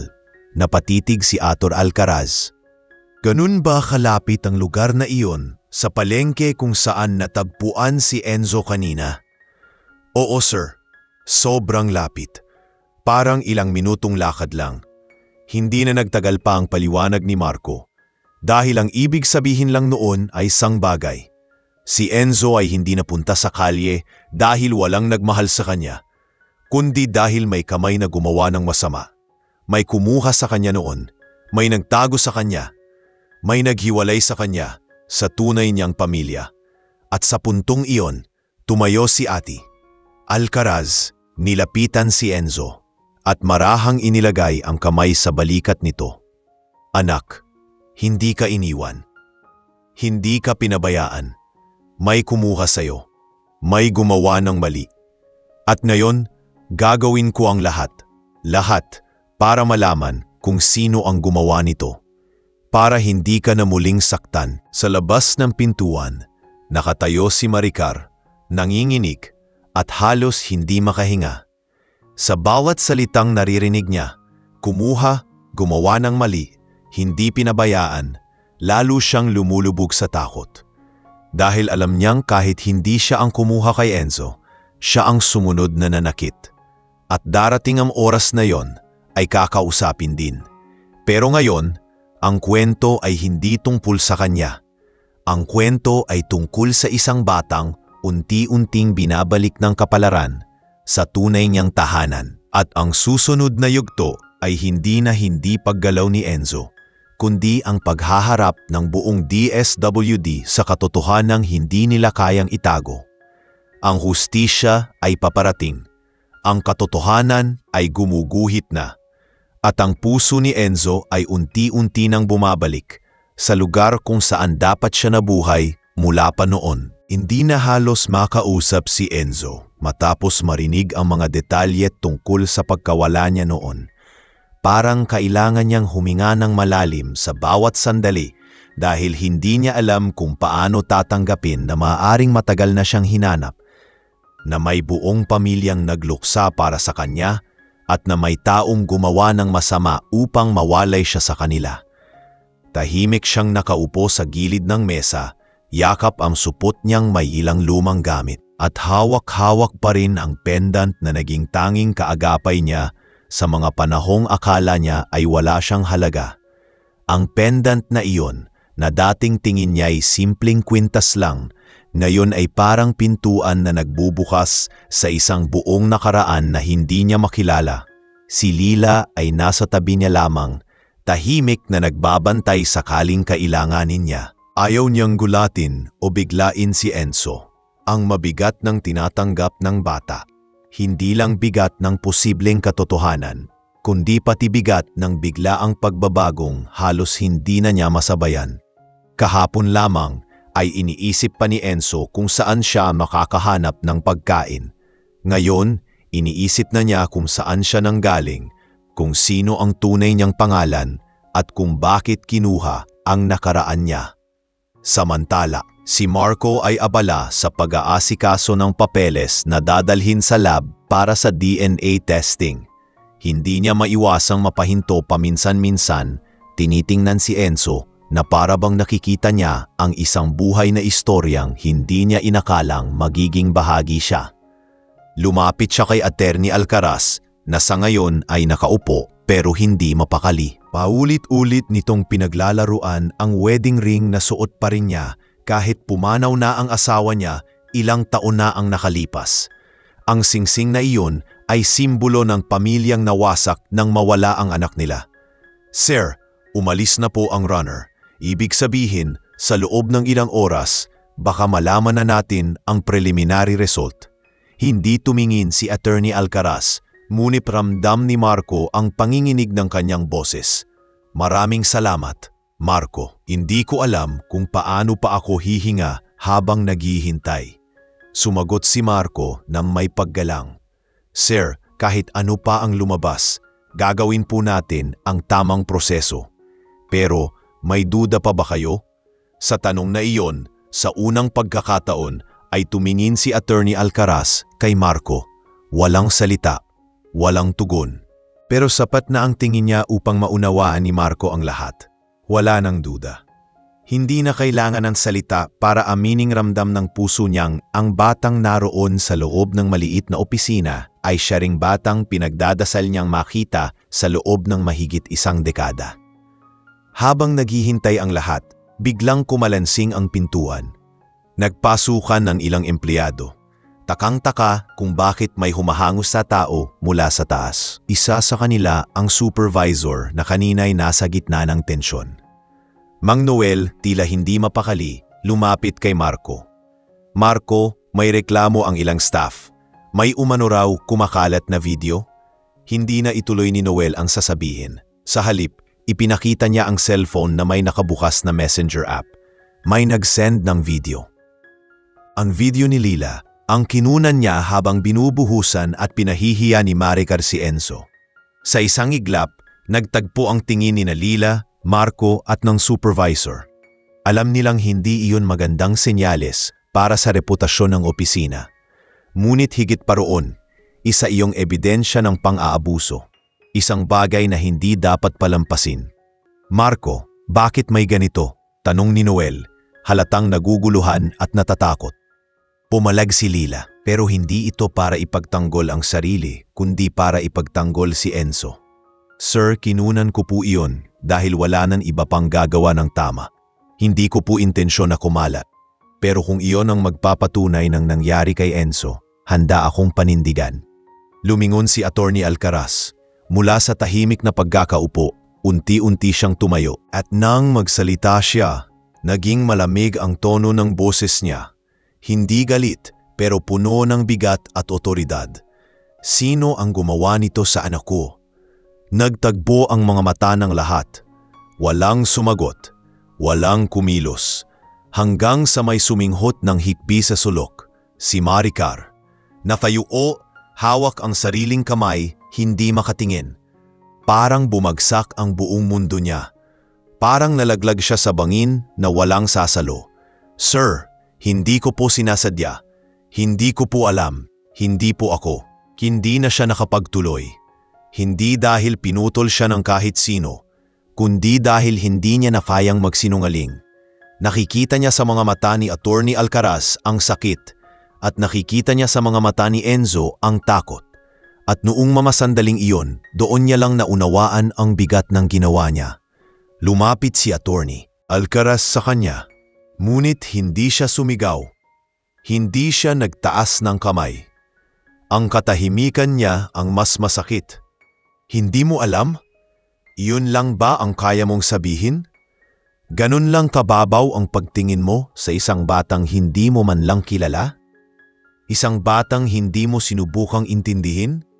Nagsimula sa panginginig ang katawan ni Maricar hanggang sa tuluyan na siyang napaluhod sa sahig. Sir, patawad po. Hindi ko po sinasadya. Hindi ko alam na, hindi mo alam na tao siya? Tahimik, sobrang tahimik. Ang mga salitang iyon ay tumama sa buong mismong DSWD office. Hindi lang kay Maricar, kundi sa lahat ng nakarinig ng galit na walang kasamang sigaw, pero ramdam na ramdam hanggang buto. Si Enzo ay nanatiling tahimik. Hindi siya nagalit, hindi siya sumigaw. Pero may isang tanong siyang binulong kay Lila. Ate, kung hindi nila alam na tao ako, ano po kaya ako sa paningin nila? Sa tanong niyang iyon, hindi napigilan ni Lila ang pag-iyak. Hindi niya sinagot ang tanong. Sa halip, niyakap niya ang bata. Doon, unti-unting tumayo si Ate Alcaraz, tumingin sa supervisor, at marahang nagsabi, ilalak ko na ang kaso. Mag-iimbestiga kami. Hindi ko hahayaang mauwi sa wala ang nangyari dito. Pero sa ngayon, kailangan muna naming umalis. Kadalhin ko ang bata sa ligtas na lugar. Tahimik na naglakad si Enzo palabas ng opisina, kasunod ang mga taong naging saksi sa himala ng araw na iyon. Sa bawat hakbang niya, ramdam niyang may binabago ang tadhana. At ang susunod na kabanata ay hindi na tungkol sa paghahanap sa pinanggalingan, kundi sa pagharap sa katotohanan. Sa labas ng pintuan, huminga siya ng malalim. At sa unang pagkakataon mula pagkabata, naramdaman niyang may naghihintay sa kanya. May tahanan, may pangalan, may ama. Ang natitirang tanong na lamang ay, paano niyang haharapin ang lahat kapag lumabas na ang resulta ng DNA test? Paglabas nila ng DSWD building, ramdam agad ni Enzo ang malamig na hangin sa labas. Tila mas malaya kaysa sa hangin sa loob ng opisina na kanina'y puno ng tensyon at panghuhusga. Ngunit kahit mas malamig ang simoy, hindi pa rin niya mapawi ang bigat sa dibdib. Nakatayo lang siya roon, nakayuko. Hawak-hawak ang strap ng supot niyan luma habang si Lila at Ate Alcaraz ay nag-uusap sa di kalayuan. Parang hindi niya alam kung saan siya lulugar. Parang nasa pagitan pa rin siya ng dalawang mundo. Ang mundong matagal nang kilala niya at ang mundong ngayon lang nagbubukas para sa kanya. Hindi muna nagsalita si Ate Alcaraz. Sa halip, hinayaan niyang huminga si Enzo ng malalim, mag-adjust sa biglaang pagbabago at maramdaman na walang sinumang aagaw o mananakit sa kanya. Nang lumapit siya, marahan niyang tinanong ang bata, Enzo, may gusto ka bang puntahan? Gusto mo bang dito muna? O gusto mong sumama sa akin habang hinihintay natin ang result? Hindi agad nakasagot si Enzo. Nakatingin lamang siya sa lupa, sabay marahang nagtanong, Boss, ay sir, bakit niyo po ako gustong samahan? Sa tanong na iyon, napalunok si Attorney Alcaraz. Hindi niya alam kung paano mananatiling matatag sa harap ng batang ilang dangkal lang ang lapit, ngunit 15 taon niyang hinahanap. Hindi niya alam kung paano sasabihing ayaw niyang pakawalan ang pagkakataong makasama ito. Pero ayaw din niyang pilitin o guluhin ang isip ng bata. Kaya marahan niyang sinabi, dahil kahit wala pa ang resulta, hindi ko kayang pabayaan kang muli. Hindi kita pipilitin, pero hindi rin kita iiwan. Sa unang pagkakataon, tumingin si Enzo diretso sa mga mata ng abogado. At doon niya nakita ang isang emosyon na hindi niya pa naiintindihan noon. Hindi awa, hindi pagdududa, kundi isang uri ng pag-asang may halong sakit. Isang pag-asang hinulma ng maraming luha. Naramdaman ni Lila ang bigat ng tagpong iyon. Hindi niya alam kung paano makikialam. Mulihi lumapit at bumulong kay Enzo. Kung saan ka komportable, doon tayo, Enzo. Ikaw ang masusunod. Huminga ng malalim ang bata, saka mahina ngunit malinaw na tumango. Sige po, sasama po ako. Pero pwede po bang sumama si Ate Lila? Napangiti si Lila at kahit si Ate Alcaraz ay napangiti rin. Oo naman, sagot ng abogado. Hindi ko hahayaang mapalayo ka sa taong unang lumaban para sa'yo. Sumakay sila sa sasakyan. Tahimik lang ang biyahe. Sa likod nakaupo si Enzo, nakasandal kay Lila dahil sa pagod. Ilang beses siyang napapikit. Pero sa tuwing papatak ang antok, biglang bumabalik sa isip niya ang nakita niya kanina. Ang pagluha ng abogado, ang pagyuko nito at ang pagtawag sa kanyang anak. Hindi niya alam kung dapat siyang matuwa o matakot. Hindi niya alam kung dapat niya bang hayaan ang puso niyang maniwala. Habang umaandar ang sasakyan, nagsalita si Attorney Alcaraz, hindi nakatingin sa salamin. Pero halatang para kay Enzo ang bawat salita. Enzo, may gusto sana akong sabihin. Hindi kita pinipilit. Pero gusto kong malaman mo na, hindi ako sumuko sa paghahanap. Kahit sinabi nilang wala na, kahit sinabi nilang imposible, gabi-gabi akong umaasa, gabi-gabi kong dinadasal na sana, may liwanag pa. Hindi ko alam kung ikaw yon, pero kung ikaw nga, hindi ko nahahayaang mawala ka ulit. Hindi nakasagot si Enzo. Sa halip, naramdaman lang niya ang bigat sa dibdib niya, na hindi niya alam kung saan nanggaling. Parang may humahaplos sa kanya mula sa loob. Parang may bahaging matagal ng tulog sa puso niyang unti-unti nang nagigising. Hindi niya iyon sinabi, pero mabagal siyang sumandal paharap. Parang idinidikit ang noo niya sa sandalan at pabulong na sinabi, sana po totoo. Pagdating nila sa isang maliit at pribadong lounge area sa isang tanggapan na pagmamay-ari ng firm ni Attorney Alcaraz, doon nila pinaghintay si Enzo habang inaayos ang mga kailangan. Binilhan ni Marco ng pagkain ang bata, hindi mamahalin, hindi sobra, pero sapat para maramdaman ni Enzo na may taong nag-aalala sa kanya.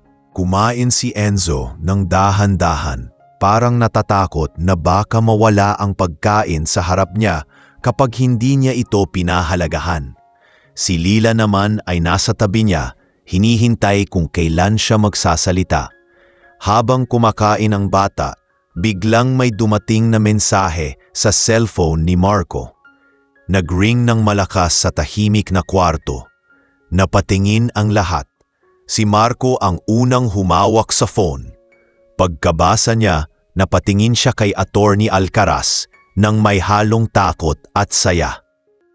Sir, nagpadala na ang lab ng preliminary result.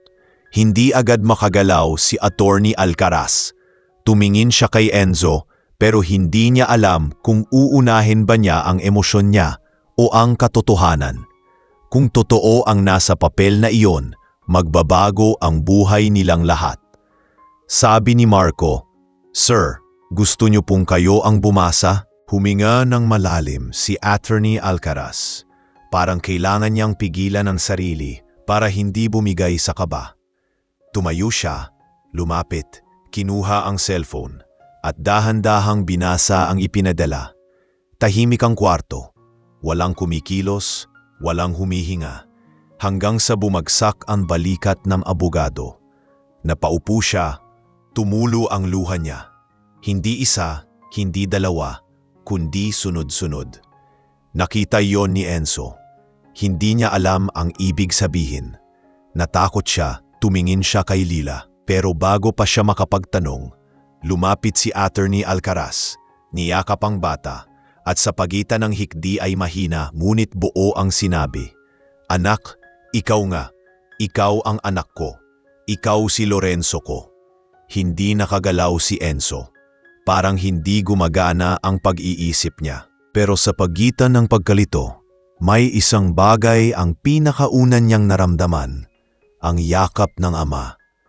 Ang yakap na hindi kailanman dumaan sa buhay niya. At sa wakas, pumalit ang luha ni Enzo sa mga mata niya. Hindi niya iyon mapigilan.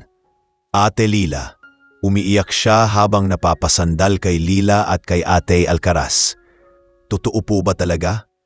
Totoo po ba ako? Totoo anak, totoong totoo. At doon tuluyang bumigay ang buong mundo ni Enzo. Lahat ng sakit, lahat ng gutom, lahat ng gabi sa lansangan, lahat ng insulto, lahat ng takot, lahat ng pagkaligaw. Sa wakas, nagkaroon ng dulo, nagkaroon ng kasagutan, nagkaroon ng tahanan.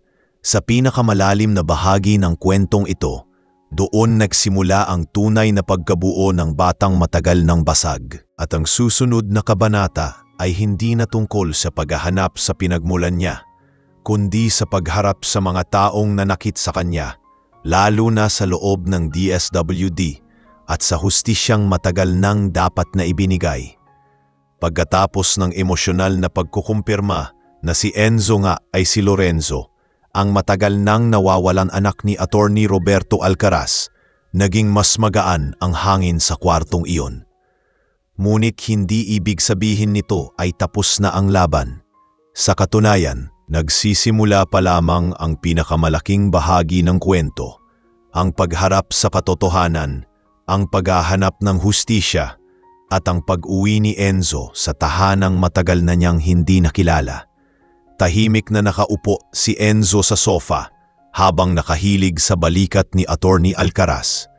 Para siyang batang takot na baka magising at malaman na panaginip lang ang lahat. Hawak niya ang pendant na siyang naging tanging koneksyon niya sa kanyang nakaraan. Ngunit ngayon ay may mas malaking kahulugan. Simbolo ito ng pamilya, ng pag-asa at ng panibagong simula. Si Lila ay nasa tapat nila, nakaupo at pinagmamasdan ang dalawa.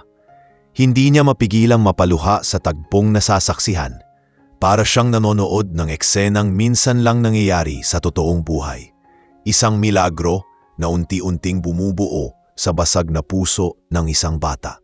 Uminga ng malalim si Attorney Alcaraz. Sa kamarahang ginulo ang buhok ni Enzo. Anak, uuwi na tayo. Hindi niya iyon sinabi bilang utos. Sinabi niya iyon bilang pangako na hindi na nito kailangang bumalik sa lansangan, na may bubong na hindi na mawawala at may tahanang tatanggap sa kanya sa bawat paghinga. Napatingin si Enzo, may kaba at tuwa sa mga mata. Sir, Papa, pwede po ba akong bumalik dito kay Ate Lila paminsan-minsan? Pwede po ba siyang bumisita? Napangiti si Ate Alcaraz, isang ngiting puno ng pasasalamat at pagkilala sa babaeng unang tumulong sa kanyang anak. O naman anak, hindi kita hahayaang ihiwalay sa mga taong nagpakita ng tunay na malasakit sa'yo. Habang tumatayo sila upang umalis, biglang may kumatok sa pinto. Si Marco, Sir, bago po kayo umalis, kailangan po nating pag-usapan ang formal na kaso tungkol sa nangyari kay Enzo sa DSWD. Kahit po naging maayos ang lahat, meron po tayong legal steps na dapat sundan.